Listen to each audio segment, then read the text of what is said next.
اور جب یوسف علیہ السلام اپنی بھرپور جوانی کو پہنچے تو ہم نے انہیں حکمت اور علم عطا کیا، اور جو لوگ نیک کام کرتے ہیں ان کو ہم اس طرح بدلہ دیتے ہیں۔ اور جس عورت کے گھر میں وہ رہتے تھے اس نے ان کو ورغلانے کی کوشش کی اور سارے دروازوں کو بند کر دیا اور کہنے لگی ابھی جاؤ۔ یوسف نے کہا اللہ کی پناہ، وہ میرا آقا ہے، اس نے مجھے اچھی طرح رکھا ہے۔ سچی بات یہ ہے کہ جو لوگ ظلم کرتے ہیں انہیں فلاح حاصل نہیں ہوتی۔ اس عورت نے تو واضح طور پر یوسف کے ساتھ برائی کا ارادہ کر لیا تھا، اور یوسف کے دل میں بھی اس عورت کا خیال آ چلا تھا اگر وہ اپنے رب کی دلیل کو نہ دیکھ لیتے۔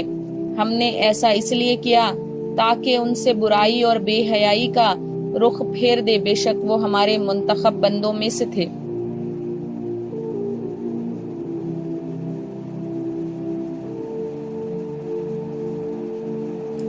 اور دونوں آگے پیچھے دروازوں کی طرف دوڑے، اور اس کشمکش میں اس صورت نے ان کے قمیص کو پیچھے کی طرف سے پھاڑ ڈالا۔ اتنے میں دونوں نے اس عورت کے شوہر کو دروازے پر کھڑا پایا۔ اس عورت نے فوراً بات بنانے کے لیے اپنے شوہر سے کہا کہ جو کوئی تمہاری بیوی کے ساتھ برائی کا ارادہ کرے اس کی سزا اس کے سوا اور کیا ہے کہ اسے قید کر دیا جائے یا کوئی اور دردناک سزا دے دی جائے۔ یوسف علیہ السلام نے کہا یہ خود تھی جو مجھے ورغلا رہی تھی، اور اس عورت کے خاندان ہی میں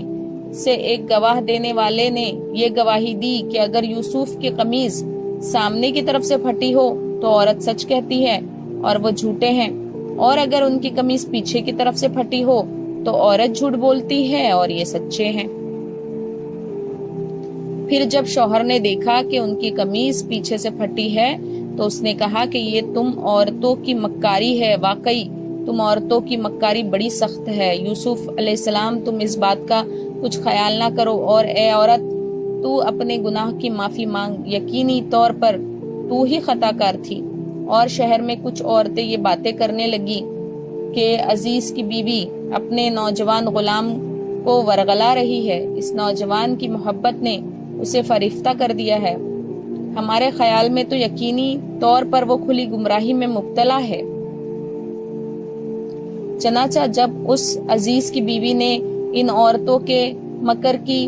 یہ بات سنی تو اس نے پیغام بھیج کر انہیں اپنے گھر بلوا لیا اور ان کے لیے ایک تکیوں والی نشست تیار کی، اور ان میں سے ہر ایک کے ہاتھ میں ایک چاقو دے دیا، اور یوسف علیہ السلام سے کہا کہ ذرا باہر نکل کر ان کے سامنے آ جاؤ۔